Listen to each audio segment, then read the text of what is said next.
Are you looking to get started on your home lab journey?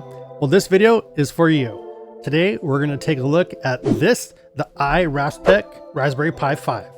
Let's get into it. So for this Raspberry Pi 5 kit, this is the 8GB memory version, and it comes with a 128 gig microSD card for your storage. And since it's a starter kit, it also has Raspberry Pi OS already installed. So what we're going to do is we will unbox this and take a look at everything that's inside of it. And before we get to that, make sure you're following this playlist because I'm going to start creating a whole home lab series with this Raspberry Pi 5. We'll be putting Docker on it, Home Assistant.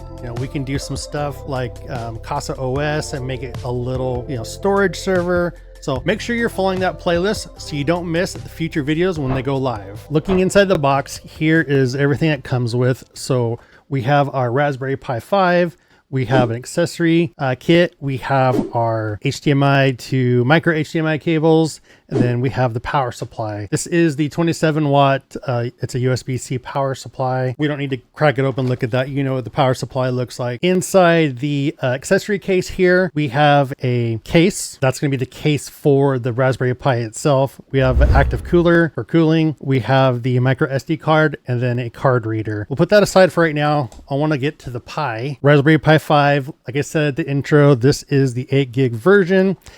We'll open it up. Really standard. If you've never seen a Raspberry Pi before, you might hear them called SBCs or single board computers. And what that means is everything is just on a single board, comes like this. Right here on this side of the Pi, we have our RJ45 network port. This is gigabit. We have 4 USB-A ports. 2 of these are 3.0 and 2 are 2.0. Over on this side, we have our USB-C. That is for powering the Pi itself. It's where you plug your power adapter into. And then we have our 2 micro HDMI ports. On the back, we have this little slot right down here. It's kind of hard to see, but that's where you're going to slide in your micro SD card. And then there's a little button right here, this little white button. That is the power button. You have this pinouts here, or these pins. There are directions inside of the box of what each of these pins will go to. And then you have different ribbon connections up here on the top if you need those for whatever you're working on. We'll set that aside there. In here, we have our 2 4K HDMI to, or micro HDMI to HDMI cables. We don't need to crack that open. I do want to see the accessory box here. So we'll open this up. It's really neat that it comes pre-installed with Raspberry Pi OS on it, because a lot of people, may not know how to do that. So that's a really cool feature because it is a starter kit. So this is going to be the case. This is the aluminum case. And what's great about the aluminum case is for heat. So, aluminum is a good heat dissipator. So on the back here, you can see it matches up perfectly. We have networking, USB. Go on the side here. Then we have our USB-C for power, our 2 HDMIs. On the back, we have this little guy here. This slot is for probably our power button, kind of get in there. And then this cutout on the bottom is going to be to insert our micro SD card. This slot here in the back might be if you want to have a ribbon cable going through to do some sort of expansion on it. There are a cutout here on the top, and that's going to be for the fan vent. Speaking of the fan, we have here is our fan and heat sink. We'll open that up. Looks like it comes with thermal pads already on it, which is excellent. So you have the stock fan, heat sink coils here. Flip this over. Be careful not to touch it. It looks like it does have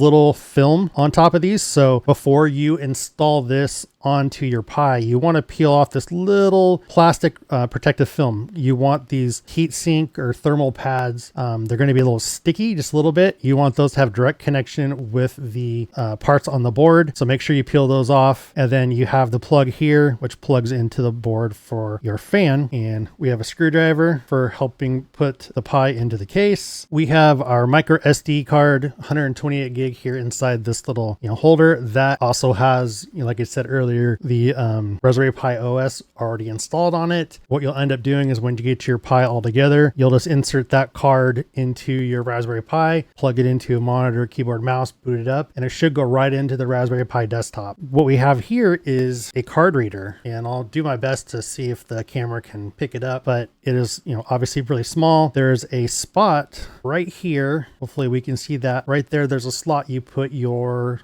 this card in. If for some reason you needed to get something off this card, or maybe Raspberry Pi OS got corrupted, or you want to do a different version, you put the card into here, and then you can slide this into your computer, you know, another computer or whatever, to flash a new OS to it or whatever. What's really cool about it is like a keychain here. And what you do is you slide this forward, and you can see this whole thing pops out here. And we have a connection on this side for USB-C. So you don't just have to rely on USB-A. You can still plug your card into here. You can use it for USB-A or flip it around and use it for USB-C. The neat thing is, because it's a keychain thing here, it's not going to come, you know, apart. So you can always have a little key reader, or, you know, a little card reader with you on your keychain if for some reason you wanted to. This is actually kind of cool. So you can keep it, you know, plugged all the way in or pulled all the way back there, and that's just for storage. And then what you can do is when you pop it out, you can always just take it, pop it right into your USB-A,